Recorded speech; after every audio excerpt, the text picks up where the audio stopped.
Hello guys welcome to my channel. तो এখন আমি রান্না করব চিড়ের পোলাও। তার জন্য আমি দেখো এখানে এক বাটি মতো চিড়ে নিয়ে নিয়েছি আর উপকরণ হিসেবে এখানে নিয়ে নিয়েছি লঙ্কা কুচি, অল্প একটু গাজর কুচি, পেঁয়াজ কুচি আর কিছু চীনা বাদাম। তো এগুলো দিয়ে আমি আজকে চিড়ের পোলাওটা বানাবো। তো চিড়েটা আমি এখানে ভালো করে ধুয়ে নেব। ভালো করে ধুয়ে কিন্তু চিড়েটাকে ভালো করে জল ঝরিয়ে নিতে হবে। তো ফার্স্টে আমি এখানে একটা ফ্রাই প্যান বসিয়ে নিয়েছি আর ফ্রাই প্যানটা ভালো মতো গরম হয়ে গেছে। এবার এখানে কিছুটা পরিমাণে আমি ঘি অ্যাড করব। এখানে কিছুটা পরিমাণে আমি ঘি অ্যাড করে এই যে চীনা বাদামগুলো রেখেছিলাম সেগুলো আমি এর মধ্যে ভেজে নেব।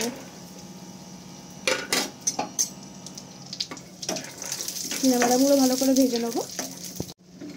দেখো বাদামগুলো আমার পুরো ভালো মতো ভাজা হয়ে গেছে। বাদামগুলো এরকম লাল লাল করে আমরা ভেজে নেব। তো এখানে ফার্স্টে আমি গ্যাসটা অন করে নিলাম।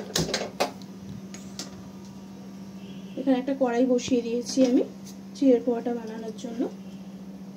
এরপর আমি এখানে 2 চামচ মতো সাদা তেল অ্যাড করব।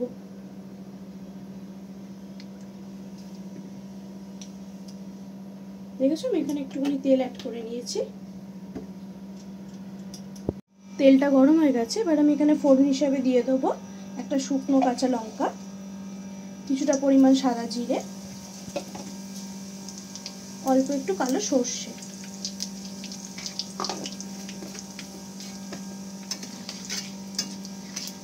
ফোড়নটা ভালো করে ভাজা হয়ে গেলে এখানে আমি অ্যাড করে দেবো কেটে রাখা পেঁয়াজ কুচি।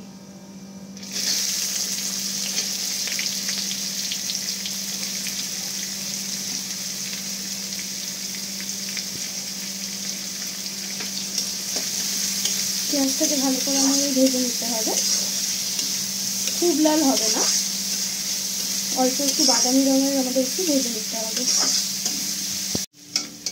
পেঁয়াজটা ঠিক এরকম কালারের হয়ে আসলে এখানে আমি অ্যাড করে দেবো আগে থেকে কেটে রাখা কাঁচা লঙ্কা আর গাজর কুচি।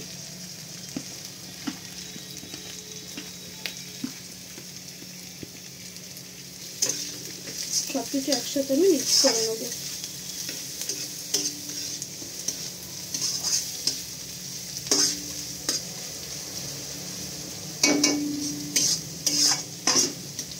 এই টাইমে আমি গ্যাসটা একটু সিম রাখবো যাতে গাজরগুলো ভালো করে সেদ্ধ হয়ে যায়।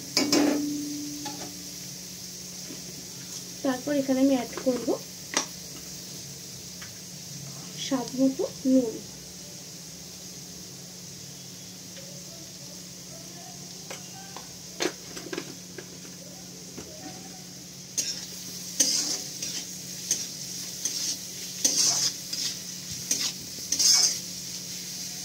সবজিগুলো এরকম ভাজা ভাজা হয়ে আসলে এরপর এখানে অ্যাড করে দেবো হলুদ।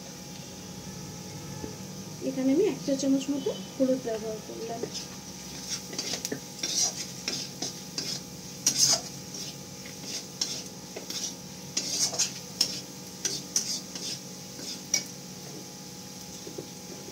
তারপর এখানে আমি অ্যাড করে দেবো সামান্য একটু মিষ্টি। 1 বাটি চিড়ের জন্য আমি এখানে 1/2 চা চামচ চিনি নিলাম। তোমরা যে যেমন মিষ্টি খাও সেই বুঝে চিনিটা অ্যাড করো।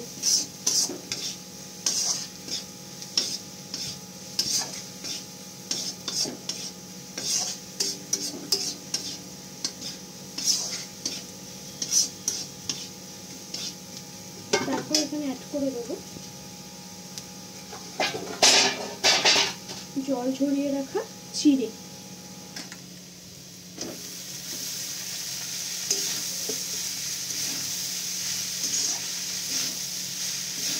ভালো করে মিক্স করে নেবো সবজিগুলোর সাথে।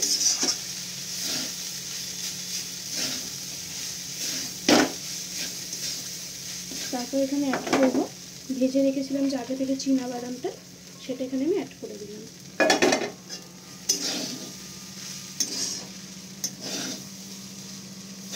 খুব বেশি নাড়বো না, জাস্ট হালকা একটু মিশিয়ে নেবো, নাহলে চিড়েগুলো ভেঙে যেতে পারে। দেখো আমি জাস্ট মিশিয়ে নিচ্ছি ভালো করে। খুব ইজি একটি রেসিপি। তোমাদের যদি ভালো লাগে অবশ্যই তোমরা নিজের বাড়িতে ট্রাই করো। আর ভিডিওটি ভালো লাগলে লাইক কমেন্ট শেয়ার করো, ফলো করো।